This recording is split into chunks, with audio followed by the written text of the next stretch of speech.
Hi everyone, welcome to Kate Bonnie Country. You can call me Kate. Thanks for stopping by. Come on in and rest a spell while I show you what we've been up to on the homestead. We are doing a smaller garden than my grandfather used to have and are starting with 14 fruits and veg this year. Here I have some asparagus, lemon balm, onions, bell peppers, and jalapenos starting. We place them in the bay window to give them natural sunlight while they germinate. Most seeds germinate best when the soil is around 70 degrees Fahrenheit.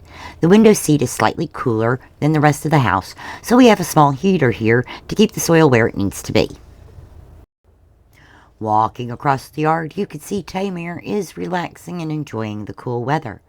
This entire area was once garden. We're only going to plant maybe a quarter of it this year. This is where my mother started a burn pile. A few years ago, a friend was helping her burn stuff off. That friend used dirt to put out the fire when she was done. More brush would be put on top, and the cycle repeated. So we ended up with a mound of dirt and charred wood. Before we start clearing brush from the rock garden area, we need to clear this space and excavate a fire ring. Here we have separated out charred wood that wasn't buried bits that have to dry out and have soil knocked off before they can be burned to ash, and the fresher brush that was on top waiting to be burned. We are spending 2 to 3 hours each dry day digging this hole and separating things that won't burn from things that can burn or be composted. So where did all that dirt go? Well, we just started dumping some of it over here. This is a little embankment my grandfather built. In years long past, the creek would flood every spring. Opa built this up to help keep the young vegetable seedlings protected from the floodwaters.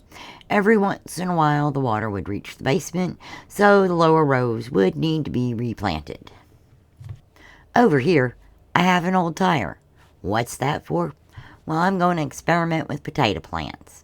When planted at 9-inch depth, a single potato plant can produce around 2 pounds of potatoes. However, urban farmers figured out that if you place an old tire around the plant and fill that in with dirt as the plant grows, you can increase the root system and yield more potatoes per plant. If you go 3 tires high, a single plant can yield 8 to 10 pounds of potatoes. So I'm going to try that.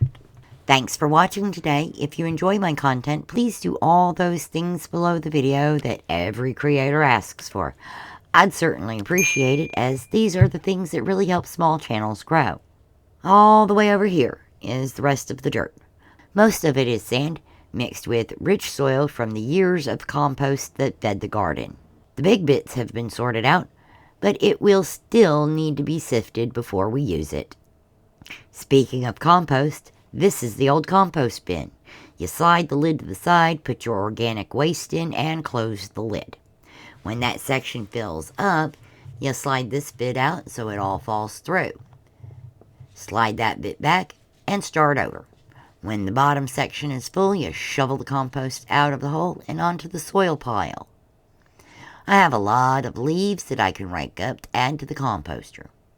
Now, if the composter fills up and it hasn't composted down to a rich, loamy state yet, I'm going to throw it in this bin to let it finish the rotting process. You have to stir it about once a week. It takes both aerobic and anaerobic bacteria to break vegetable matter down, so you have to keep mixing it around. That is a pile of dog poop.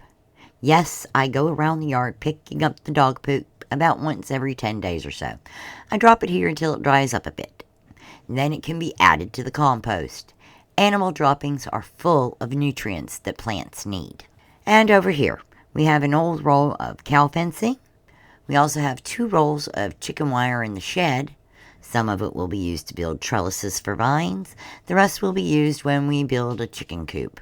We have to get the old dog pen over here before we can get started on that. It was great having you come by today. Feel free to stop by anytime.